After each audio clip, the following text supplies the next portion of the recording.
পানি ছেড়ে কান্দে।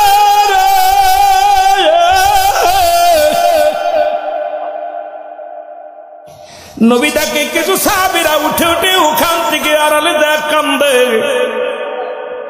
নবীজি যা বলে, সাহাবীরা রে, তোদের চোখে কেন পানি? তোদের চোখে কেন পানি রে? সাহাবীরা বলে, নবী গো, সবে মাত্র 15 দিন হলো আমার বাবা দুনিয়া থেকে বিদায় হয়ে গেছে। মাসখানে হলো মা দুনিয়া থেকে বিদায় হয়ে গেছে। বছর হয়ে গেল মা বাবা বিদায় হয়ে গেছে। গত সপ্তাহে আব্বা মা বিদায় হয়ে গেছে। এই আমলটা যদি আগে পাইতাম তাহলে এত বড় নেকি থেকে আমরা মারহুম হতাম না। আমার নবী বলে, সাহাবীরা রে, তোরা কি আমার মতো এতিম? আমি নবী মার গর্ভে যখন আমি বাবারে হারাইছি, আল্লাহ ডাকতে বলে, হাবিব, আমি আপনার এতিম বানাইলাম। এমন এতিম আমার নবীজি মাত্র যখন 6 মাস মায়ের গর্ভে বাবা দুনিয়া থেকে বিদায়, যখন 6 মাস 6 বছর বয়স, যখন মা দুনিয়া থেকে বিদায়, 6 বছর 6 মাস বা 7 মাস যখন বয়স, নবীজির দাদা আব্দুল মুত্তালিব বিদায়। দুনিয়ার মধ্যে এত বড় এতিম কে আছে? নবী কান্দার বলে, সাহাবীরা রে, আমি এতিম, আমার মা নাই। আমার নবীর চোখে পানি দেখে আমার আল্লাহ ডাকতে বলে, হাবিব,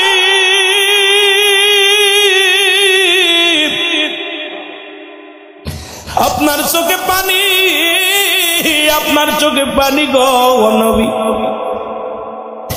আমার নবী ডাকতে বলে, আল্লাহ রাব্বুল আলামিন ডাকতে বলে, জিবরিল যাও আমার হাবিবরে জানায়া, যাদের মা নাই, যাদের বাবা নাই, তাদের জন্য আমি আল্লাহ দোয়া শিখিয়ে দিলাম, রব্বির হামহুমা কামা রব্বায়ানি সগীরা, রব্বির হামহুমা কামা।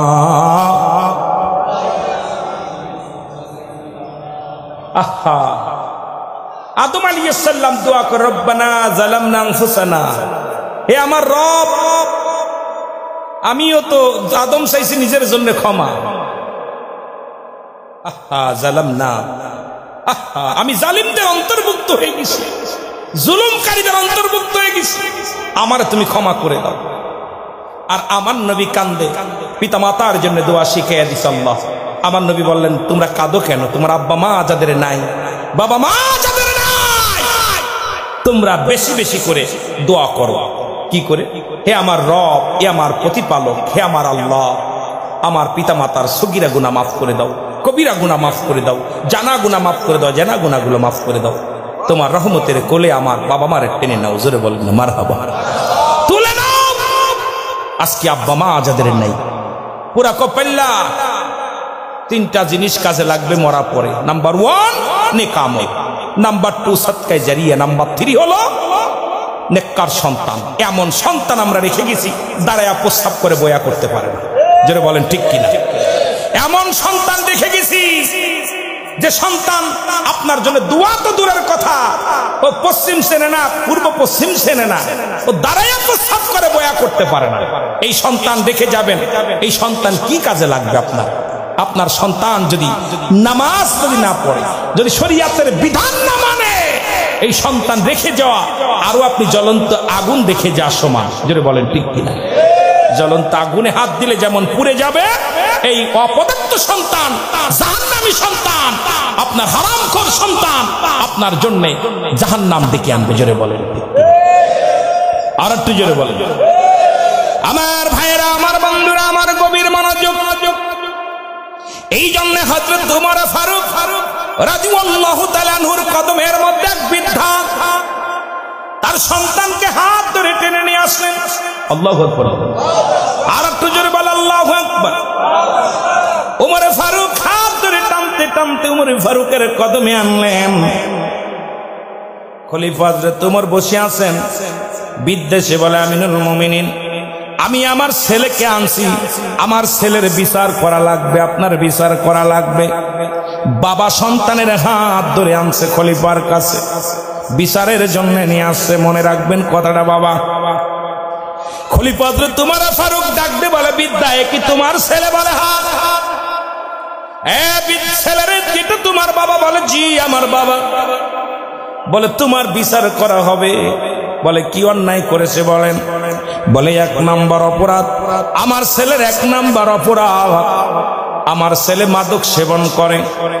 কি করে? যারা বলেন কি করে? মাদক সেবন করে। 2 নাম্বার অপরাধ, আমার ছেলে সে দুনিয়ার মধ্যে মানুষ হত্যা করেছে। 3 নাম্বার অপরাধ, আমার ছেলে দুনিয়ার মধ্যে জিনা ব্যভিচার করে। 3টা অপরাধ ছোট না বড়? যারা বলেন 3টা অপরাধ ছোট না বড়? খলিফা তোমার ফারুকের চোখ দুটি লাল হয়ে গেছে, গায়ের পশমগুলো খাড়ায় গেছে, রাগে টকবক, একদম পুরো গায়ের রক্তগুলো টকবক করে। খলিফা ওমর হাতের মধ্যে তরবারি নিয়ে ডাকতে বলে, যুবক রে, তুমি সত্য করে বলো, তুমি কি মাদক সেবন করো? বলে জি হুজুর, আমি মাদক সেবন করি। বলে তুমি কি জানো না মাদক সেবন করা কবিরায় গুনাহ? তুমি এটা করলে কেন? মাদক সেবন করলা? বলে হুজুর আমি জানি, এর পায়ের বিচার কি? তুমি মৃত্যুদণ্ড। কয় হুজুর আমি জানি, আপনি যে রায় দিবেন আমি সেটা মেনে নিব। হুজুর আমি 1 নাম্বার অপরাধ করেছি, আমি মাদক সেবন করেছি। কয় হ্যাঁ, যেটা বিচার করবে এটা আমি মেনে নেব। 2 নাম্বার অপরাধ, তুমি কি করেছো? তুমি কি মানুষ হত্যা করেছো? বলেছি। তুমি কি জানো হত্যার বদলে হত্যা, তোমাকেও শিরচ্ছেদ করা হবে? বলে হুজুর জানতাম না, আপনি বলেছেন। এটা যেই বিচার করবেন আমি মেনে নিলাম। 3 নাম্বার অপরাধ, যুবকরা তুমি জিনা ব্যভিচার করেছো? বলে জি হুজুর আমি জিনা ব্যভিচার করি। বলে এটার বিচারের তোমার কঠিন বিচার হবে। হুজুর বলে যা, আপনি যে বিচার করবেন আমি যুবক মাথা পেতে মেনে নিলাম। জোরে জোরে চিল্লায় বলা যাবে না আল্লাহু আকবার। আমিও মেনে নিলাম, 3টা বিচারই আমি মেনে নিলাম। খলিফা তোমার ফারুক তরবারি নিয়া যখন সামনের দিকে অগ্রসর হয়েছে, যুবক ডাকতে বলে, আমিনুল মুমিনিন, আমি জানি আপনি একজন ন্যায় বিচারক, আপনার কাছে কোনো অন্যায় বিচার পাবো না। এই জন্য আমার বাবাই যখন আপনার কদমের মধ্যে আসতে বাসতে বলেছিল, তখন আমি জোরাজুরি করি নাই, আমার বাবার হাত ধরে আমি চলে আসছি। আপনি যে বিচার করবেন আমি মাথা পেতে নিলাম, তবে আমার বিচারের আগে আমার বাবার বিচারটা আগে করা লাগবে। জোরে বলো আল্লাহু আকবার। আপনার বিচার আমি মানি, কিন্তু আপনার বিচারের আগে আমার বাবার বিচারটা করা লাগবে। কার বিচার? খলিফা তোমার ফারুক ডাকতে বলে, যুবক তুমি কার বিরুদ্ধে অভিযোগ করো? তুমি কি জানো না? তুমি তোমার বাবার বিরুদ্ধে অভিযোগ করো। বলে হুজুর আমি আমার বাবার বিরুদ্ধে অভিযোগ করি। বলে কি অপরাধ? 1 নাম্বার অপরাধ, সে আমাকে আমার একটা ভালো মা দেয় নাই। আমাকে যে মাটা দিছে সেই মা হলো বেপরদায় চলে, সেই মাটা হলো জিনাকারিনী, সেই মা বেগানা পুরুষের হাত ধরে চলে, বাজারে ঘাট করে পুরুষের নেয়। বাবারা শুনে নাও, দাউস এক কথায় দাউস। দাউস কারা? দাউস পুরুষ, দাউস মহিলা। যে বাদার সন্তান দাউস পুরুষ, জান্নাতের পিতামাতা বিনা হিসেবে জাহান্নামে যাবে। দাউসের পিতামাতা বিনা হিসেবে জাহান্নামে যাবে। এখন দাউস কারা আমাদের জানা লাগবে, আগে বোঝা লাগবে রে মুসলমান। কোথায় ওয়াজ রাখি মনে রাখবেন। এ বাবারা, এই নবীজি বলছে দাউসের পিতামাতা বিনা হিসেবে জাহান্নামে যাবে। এখন মহিলা দাউস আর পুরুষ দাউস আমাদের চেনা লাগবে। পুরুষ দাউস গুলো যারা পুরুষ কুলে জন্ম নিয়া, এ মুসলমান শোনা নাও, পুরুষ কুলে জন্ম নিয়া যারা গলার মধ্যে সোনার চেন দেয়, হাতে চুরি দেয়, নাক ফুরায়, কান ফুরায়, মহিলাদের মতো কথাবার্তা বলে, মহিলাদের মতো উন্না টানে, এই সমস্ত পুরুষগুলো হলো দাউস। এক কথায় পুরুষ কুলে জন্ম নিয়ে যারা মহিলা হতে চায় এরা হলো দাউস। এই দাউসের পিতা মাতা বিনা হিসেবে যাবে জাহান্নামে। আর এই দাউসগুলো শিখানোর জন্য আমার দেশের কিছু নেতা আছে যারা শরীফ থেকে শরীফা বানায়া ছাড়ছে। জোরে বলেন ঠিক কিনা? আগে ছিল পুরুষকে আমার ভাল লাগে না, এখন মহিলা হয়ে যাবে। কোথাও যে নির্বা কষ্ট হচ্ছে। ওই সমস্ত পুরুষ দাউস যারা হাতের মধ্যে ছুরি দেয়, কানের মধ্যে দুল দেয়, গলার মধ্যে মালা দেয়, কথা বুঝেননি, নাক ফুরায়, কান ফুরায়, পুরুষের থইয়ান মহিলাদের মতো কথাবার্তা বলে, মহিলাদের মতো চলাফেরা, বাসন ভঙ্গি সব মহিলাদের মতো, মহিলাদের পোশাক প্রাধান্য দেয় বেশি, এই সমস্ত দাউস পুরুষ তার বাবা মা বিনা হিসেবে জাহান্নামী, জাহান্নামী, জাহান্নামী। জোরে বলো আল্লাহু আকবার। এখন এই রকম অনেক ছেলে আছে, আইরে এখন পুরুষ মানুষের ভাব মহিলা, একদম মহিলা হয়ে গেছে, শরীফ থেকে শরীফ হতে চায়। জোরে কোন ঠিক কিনা? ভাই আর পুরুষ ভালো লাগে না, এখন মহিলা হবে। আর কপাল পোড়া, কপাল পোড়া। এদেশের শিক্ষা অঙ্গন যে অবস্থা চলছে, ইয়া দ্বারা আমার জাতিকে বাঁচানোর কোনো পথ নাই, এই জাতিকে বাঁচানোর কোনো পথ নাই। কারণ এই জাতিকে যত নোংরা, কারণ এই যে নোংরা আমি ঢুকায়া দিছে, কারণ আমাদের সমাজ নষ্ট করার জন্য আমাদের বিদ্যা অর্জন করতে হবে, এলেম অর্জন করতে হবে, যে এলেম দ্বারা ইসলাম বুঝতে পারবো আর শরিয়াত তরিকাত বুঝতে পারবো। কিন্তু আমাদের ভিতরে এমন কিছু নোংরা এলেম ঢুকায়া দিছে, এমন কিছু বিদ্যা ঢুকায়া দিছে, যা দ্বারা আমার জাতি সর্বনাশের দিকে যাইতেছে। জোরে বলেন ঠিক কিনা? আর একটু জোরে বলেন ঠিক কিনা? পুরুষ, এবার গেল মহিলা। মহিলা দাউস সিনার দরকার। যে সমস্ত মেয়েরা মেয়ে কুলে জন্ম নিয়ে ফ্যান শার্ট পরে, শার্ট গায়ে দেয়, ভালো করে লেখ বাবা, লক্ষ্মীপুরের জমিনে আছে অসংখ্য, নোয়াখালীর জমিনে আছে অসংখ্য বাবা, যে সমস্ত মেয়েরা ফ্যান শার্ট পরে, শার্ট গায়ে দেয়, এখন দেখবেন যে মিডিয়াতে দেখলে পারে এমন কিছু কাপড় পরা শুরু করছে আর এমন কিছু পোশাক পরা শুরু করেছে, এই চোখের জিনার কারণে এই মানুষ জাহান্নামে যাবে বেশি। জোরে বলেন ঠিক কিনা? এই পোশাকগুলো ছোট ছোট পোশাক, এদেরকে বোতাম নাই, কাপড় নাই, পাতলা কাপড় পরিধান করা হারাম। এই যে হারাম যে পোশাকগুলো, সেই হারাম পোশাকগুলো গত মাসেও দেখলাম আপনার বিদেশিরা জরিপ করে গবেষণা করে পাইছে, সেটা হলো যে পৃথিবীর মধ্যে 90% হিজলা হচ্ছে যে সমস্ত মেয়েরা প্যান্ট শার্ট পরে, তাদের গর্ভে থেকে 90% হিজলার পয়দা হয়েছে। এইরকম যেগুলো হিজলা হচ্ছে, গবেষণা করে দেখা গেছে তার মা ছোটবেলা কি করতো, তার মা তা কি পড়তো, আপনার এই ফ্যান শার্ট পড়তো। এই ফ্যান শার্ট পরিধান মহিলাদের গর্ভে থেকে অধিকাংশ হিজলা বাইর হচ্ছে। কথা বুঝেননি? এখন আমার দেশে পুরুষ জাতি নাই, পুরুষ জাতি এখন মহিলা হচ্ছে, আর মহিলা জাতি পুরুষ হচ্ছে। এটা কিয়ামতের আলামত। জোরে বলেন ঠিক কিনা? কিয়ামতের আলামত। আমার বাবারা শোনো, যে সমস্ত মহিলারা মেয়ে কুলে জন্ম নিয়ে ফ্যান শার্ট পরে, শার্ট গায়ে দেয়, এরপরে পুরুষের ন্যায় কথাবার্তা বলে, পুরুষের ন্যায় চলাফেরা করে, বাজার ঘাট সাইকেল চালায়, গাড়ি ড্রাইভিং করে, আজকে গোটা পৃথিবীর মধ্যে পুরুষের যে কর্মগুলো, এগুলো ওই মেয়ে পছন্দ করে। চলাফেরা, বাসন ভঙ্গি সব মহিলা না হয়, পুরুষের ন্যায় করে। এরা হলো দাউস। এই দাউসের পিতামাতাও বিনা হিসেবে জাহান্নামে যাবে। যতই মসজিদে বসে তসবিহ পড়ুক, যতই কপাল ছুলে ফেলুক, যতই সে সিজদা দিয়া আল্লাহর দরবারে সারা জিন্দেগি বড়াও যদি কান্দে, তার মাফ হবে না। জোরে বলেন ঠিক কিনা? আর একটু জোরে বলেন ঠিক কিনা? আমার বাবারা, আমার দেশে যখন আমরা বাইরে বেড়াই, তখন যেগুলো দেখি এটা পুরুষ না মহিলা চিনা যায় না। ওই চুলগুলো ঢাকে রাখছে এমন ভাবে, পুরুষের চাইতো শার্ট প্যান্ট লাগায়, জুতা বইরা, ওটা বেটা না বেটি, এটা চিনা বড় কষ্ট। জোরে বলেন ঠিক কিনা? আমার বাবারা, আপনাদেরকে অনুরোধ করবো, অনেক আবার এদের আব্বা মা আবার অনেক জায়গায় দেখা যায় তাহাজ্জুদের নামাজও পড়ে। আরে পড়ে হবে কি রে? ঘর কন্ট্রোল করতে পারিস নাই, ত্যায্য করে দাও। ওই সন্তানের জন্য জাহান্নামী হয়ে যাবা। কারণ আপনাদের কাছে তো আল্লাহ পাক আমানত রাখছে আপনার সন্তান, এটা খিয়ানত করার অধিকার আপনার নাই। যেটা বলেন ঠিক কিনা?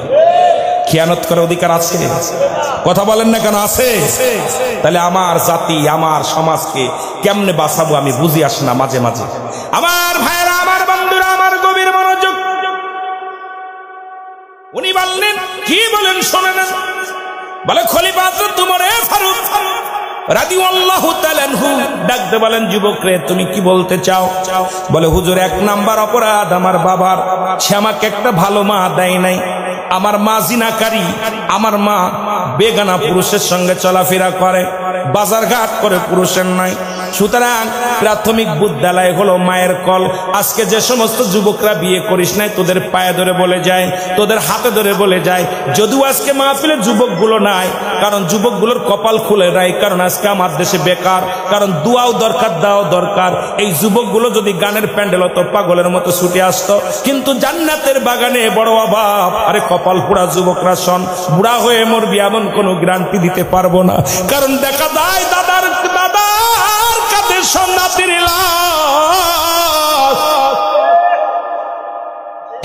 বাবার কাঁধে সন্তানের লাশ।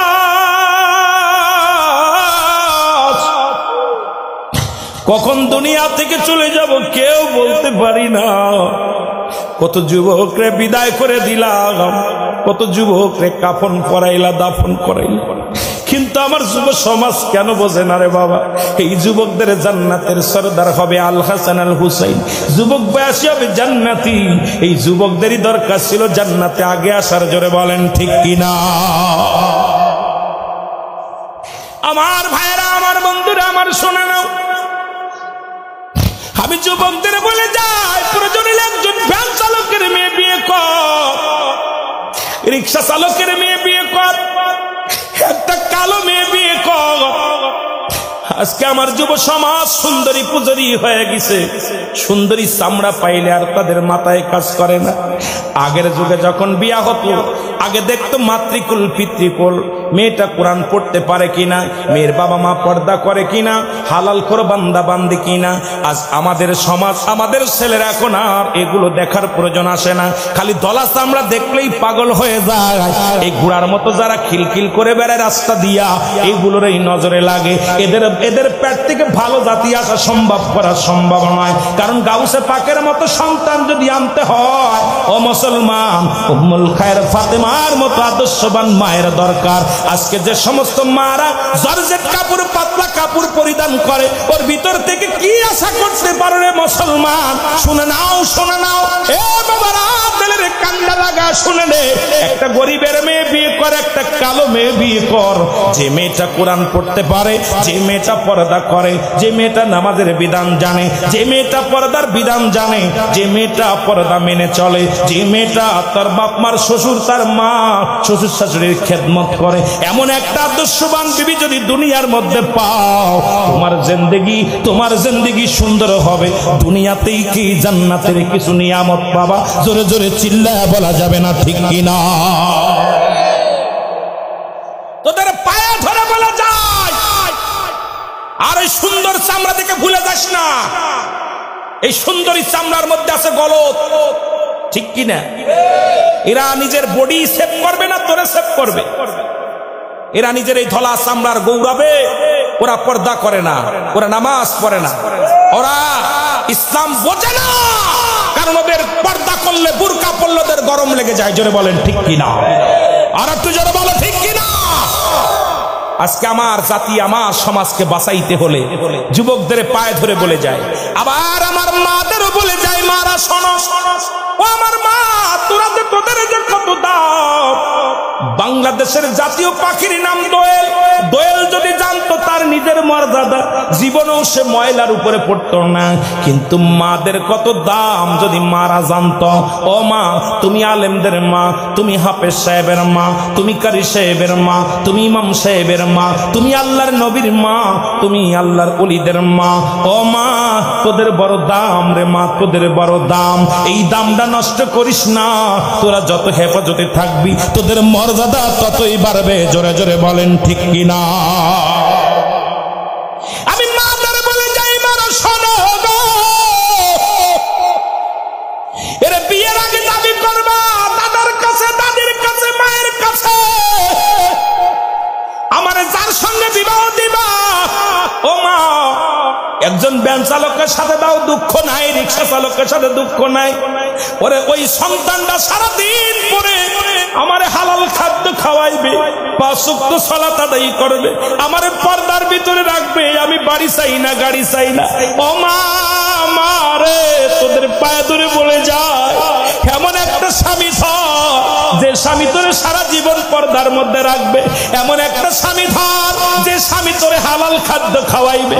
আরে ঘুষ খাইয়া, সুদ খাইয়া, এ মা, শুনালা রে মা, ওরে দামি বাড়ি দামি গাড়ি পাইয়া ওই ফ্যানচাক করা ছেলে বিয়া কইরা, আরামখোর বান্দারে বিয়া কইরা এই দুনিয়াতেও কষ্ট আখিরাতেও কষ্ট পাবি রে মা। বিয়ের আগে আগে বলবি আমার যিনি স্বামী হবে সে হালাল খাদ্য খায় কিনা। আজকে তোরা চাকরি করে তুমি 20,000 টাকা তোর বেতন, আমার একটা শাড়ি দাও 25,000 টাকার, এই আর 5,000 টাকা কোথায় পাইলা? একবার যদি তুমি খবর নাও তোমার স্বামী জীবনেও হারামখোর হবে না রে মা। জোরে জোরে চিল্লায় বলা যাবে না, ঠিক কিনা?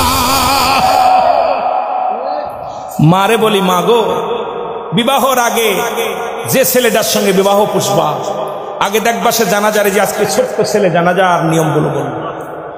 আরে আর আমাদের ছেলে বানাইছি জানাজার নিয়ে তো দূরের কথা, ও বিসমিল্লাহকে খানা খাতে এটাও পারে না। জোরে কোন ঠিক কিনা? আর একটু জোরে বলেন ঠিক কিনা?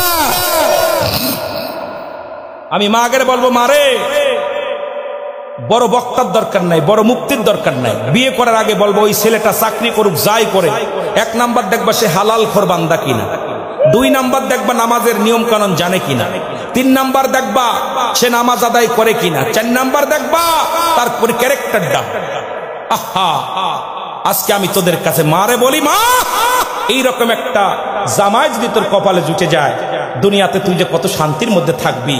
কারণ ওই বান্দা যতই কষ্টে থাক সে তোকে হারাম খাওয়াবে না, তোকে তোরে হারাম খাওয়াবে না। তোকে নিয়ে আমাদের ছেলেরা এখন বউরে সাজাইয়া লিপস্টিক আলতা দিয়া এমন ভাবে সাজায় রাস্তা দিয়ে চলে, আর আমার যুবক ছেলেরা দেখে হাউ লাভলি গার্লস ইন্না সাকা সাকা আনা উইবুকা ইন্না দারাসুকা। যেরকম ঠিক কি অবস্থা, হা করে একদম দেখবেন আপনার ওই বাজারে যখন ধান বিক্রি করতে যান, কি বিক্রি করতে যান? ধান বেচেন, ওই ধান বেচার হাটে যায় দেখবেন ধানের বাস্তা খুলে থই। জোরে বলেন ঠিক কিনা? খুলে থই না, দেখে ধানটা চিকুন আছে কিনা, মোটা আছে কিনা, সিটা আছে কিনা। ওর মধ্যে মুসিতেও হাত ঢুকায়, মেতরেও হাত ঢুকায়, বাবুতেও হাত ঢুকায়, জমিদারও হাত ঢুকায়, ব্যাপারেও হাত ঢুকায়। জোরে বলেন ঠিক কিনা? আমার দেশের মা বোনেরা এরকম পেট খালি পিঠ খালি জর্জেট কাপড় পরে যায়, ও ভ্যান চালকের নজরে পড়ে, রিক্সা চালকের নজরে পড়ে, হুজুরের নজরে পড়ে, সবার নজরে পড়ে, সবাই ওর ছায়া ছায়া দেখে, সবার নজর লাগে। ওর পেট থেকে হারামজাদা ছাড়া, হারাম খোর ছাড়া ভালো খোর বাইর হতে পারে না। জোরে বলেন ঠিক কিনা? জোরে বলেন ঠিক কিনা? ওর ভিতরে সবাই হাত ঢুকায়, ওর ভিতরে সবাই হাত ঢুকায়। আহা, এই জাতিরে কেমনে বাঁচাবো? আর পর্দার ওয়াজ করতে গেলে কষ্ট হয় মাঝে মাঝে। আবার চিন্তা করি আল্লাহ, আমার বাংলাদেশ ওলি আল্লাহদের দেশ, এদেশে অসংখ্য ওলি আসছে, সেই দেশের মধ্যে বেপর্দা বেহাইপানা কি যে অবস্থা চলতেছে দাদু ভাই। চলতে গেলে জিনা, আমার দেশে প্রতিদিন লক্ষ লক্ষ জিনা হচ্ছে, লক্ষ লক্ষ জিনা। আর এই জিনাগুলো সশরীরে জিনা। এটার মধ্যে আমার মুসলমান আবার অনেকেই মক্কা মদিনা থেকে ঘুরে এসে বলে আর মদিনার ইসলাম বলে, এই বুকারা শোন, এটা কিয়ামতের আলামত। আপনারা শুনলে কষ্ট পাবেন। বাংলাদেশের প্রতিতলায় ভাঙ্গা হয়েছে, আর মক্কা মদিনায় প্রতিতলা মুসলিম প্রতিতলায় খোলা হয়েছে। আস্তে কইবেন না জোরে কইবেন? সকলেই মদিনার সঙ্গে মিলায়েন না, ওই পোশাক দেখে ভুলে যান না। মদিনা শরীফের পূর্ব গেটে, আপনার পূর্ব গেটে একটা আপনার সিনেমার হলের ভিত্তি স্থাপন হয়েছে গত 2 বছর আগে।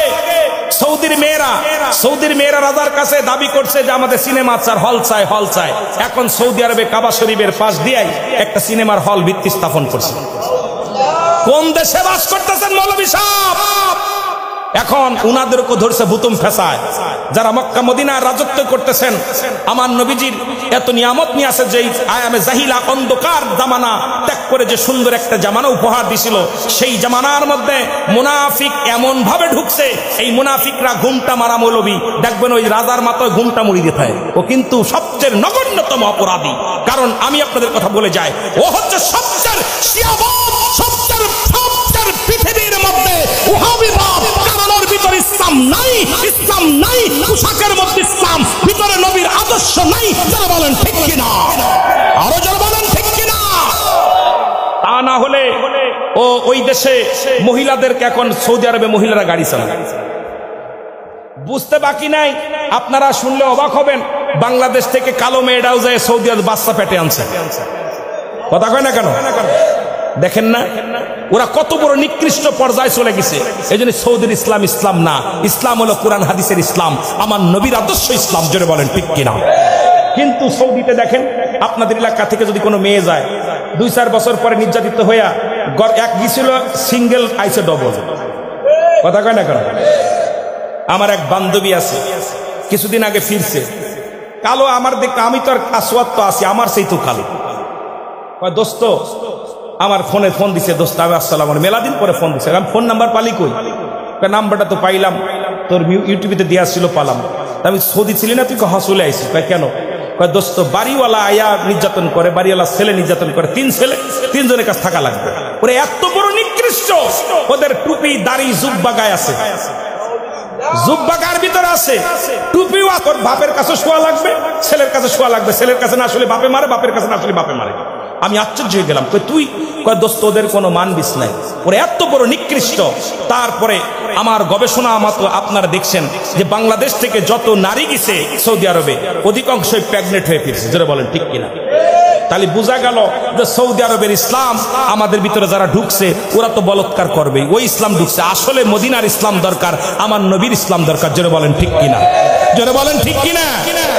নবীজির আদর্শ না তার ভিতরে নাই, নবীজির প্রেম নাই, সে তো জিনাকারী বলৎকারী হবেই। জোরে বলেন ঠিক কিনা?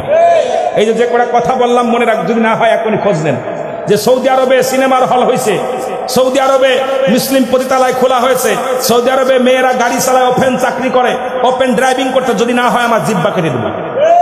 খবর নেন। তাহলে এখন আমরা কোথায় আছি? এখন ওই সৌদি থেকে এসে কয় দূর সৌদি গেলাম, দেখলাম এইভাবে, বাংলাদেশে এসে দেখি এভাবে। আরে আমার নবীর আদর্শ ঢুকাও। জোরে বলেন ঠিক কিনা? আরো জোরে বলেন ঠিক কিনা? এর দুর্নীতির ওই যাত্রায় বসে আমার বলছিল মাঝে মাঝে একটু গজল টজল গাইতে, কিন্তু আমি ওয়াজ করে কুল পাই না, কারণ এই কথা বলে তো শেষ করতে পারি না, কোনো লাইনই আসতে পারি নাই।